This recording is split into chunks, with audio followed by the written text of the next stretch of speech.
Hi, Becky Edwards here, Purpose Driven Mentoring. Today I was interviewed by my friend Scott Wilhite for his YouTube TV channel that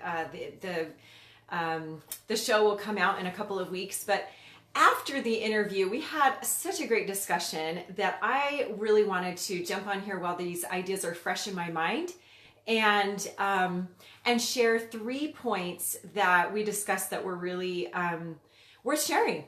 So the first idea is that some people have a hard time believing that they're inspired because they're looking for the big things.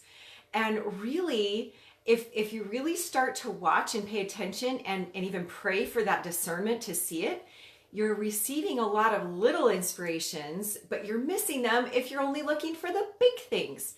Like receiving inspirations about, say this to that person, or stop and do this nice thing, or pray for this, or whatever it may be. That those little tiny thoughts and feelings and ideas and solutions that come to us, it's inspiration. And no, don't miss those by just thinking that inspiration or revelation has to be big. So that's the first thing. The second thing that we talked about is how desperation can be really good. Doesn't sound very fun.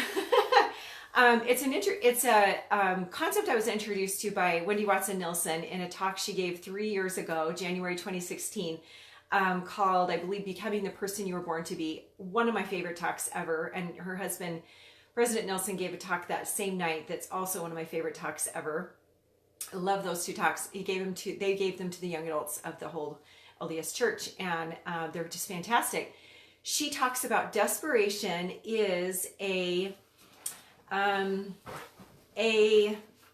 good place to be because you will do whatever it takes. Does that make sense? So if you're desperate to become healthy, you'll let go of the excuses and just eat well and exercise well and sleep well. If you're really desperate, if you'll do whatever it takes. If you're desperate to become the person you're born to be, you will become inspired. You will seek inspiration and you will follow it. You will notice it. You'll pay attention. You'll write it down. You'll do whatever it takes, right?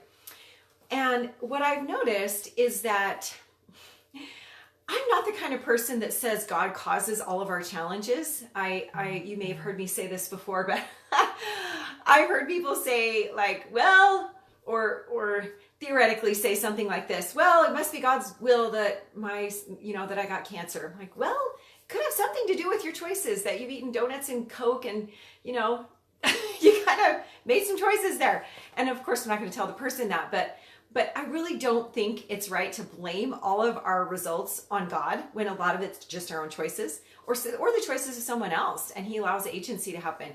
But what I do believe in fully is that no matter how ugly a situation is, God can use it to create beauty. He can use it to help transform us, to help us grow closer to Him, to help us become more like Him.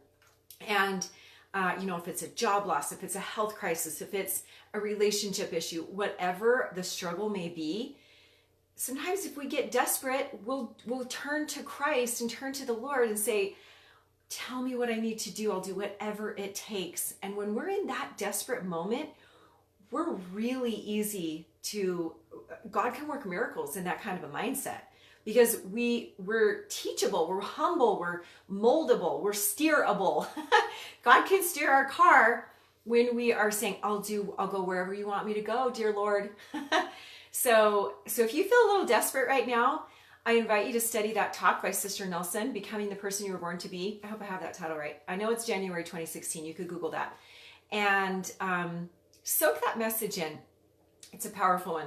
The third piece that we talked about lots, but these are 3 that I want to share after my interview with Scott today, is how sometimes God, not only is He a God of miracles, like, some of the things that we just talked about, that when we're desperate for a miracle, but He's also sometimes a God of the last minute. And I believe that sometimes when that happens, that it's deliberate on God's part, that it's purposeful. For example, in the Bible, when Christ came onto the water and He was walking on the water, He didn't come out the first watch or the second watch. Like, He came out late in the into the night. they've been struggling and there'd been a storm, and I hope I don't have this story mixed up with another story, but I'm pretty sure there was a storm. and the disciples could have been like, why did you take so long? We're just struggling. Oh my goodness. And sometimes we feel that way. Here we have this desperation time, and we ask, and then there's this period between the time that we ask and seek and the time that we actually receive the answer or the solution that we're seeking, or resolve the trauma or the challenge or whatever. Sometimes there's a pretty good waiting period, and there is so much growth to be had. So much growth to be had in there that I really believe God uses that window for our benefit. He knows that if every single time he just gave us exactly what we asked for right then, right there, we'd miss out on so much growth. I think about with a cute little baby who's learning how to walk. What if they fall down and we don't want them to suffer, so we just scoop them right back up, hold them the rest of their lives, and never let them try again? It's a little bit like that, where we have these growth opportunities to stretch and learn and seek and knock and ask and what do I need to change? What can I do? And that those opportunities can be so precious and priceless, and that even though like God may not cause our challenges, a lot of times our choices do, or someone else, or it just happens, he will often take advantage of our challenges to help us grow if we let him. So those are my 3 little takeaways that I wanted to share today. In a couple of weeks, when the Scott Wilhite YouTube interview comes available, I'll post it on my page. I invite you to follow him, Scott Wilhite. He's just an awesome guy. And in the meantime, remember that when you're wanting to be inspired, gather evidence that God is talking to you in the little ways, the little tiny ideas and promptings and solutions and feelings. Those count. Don't miss those just looking for the big things. It's really the lot of little things that's how my inspiration comes, a lot of little things. The second piece is that God is a God of miracles, and sometimes he lets us become desperate so that we are like, I'll do whatever you say. And that's a good place to be, because we are absolutely moldable and teachable in that moment. And then the third piece is that sometimes God is a God at the last minute, where he'll wait until right before the deadline to give us that inspiration that we need, or that solution, or help us sell the house or get the new job or whatever it may be. But to acknowledge his hand in all things, and to know that he loves us, and his ultimate purpose for all of this is for our growth. He wants us to learn and grow and become like him.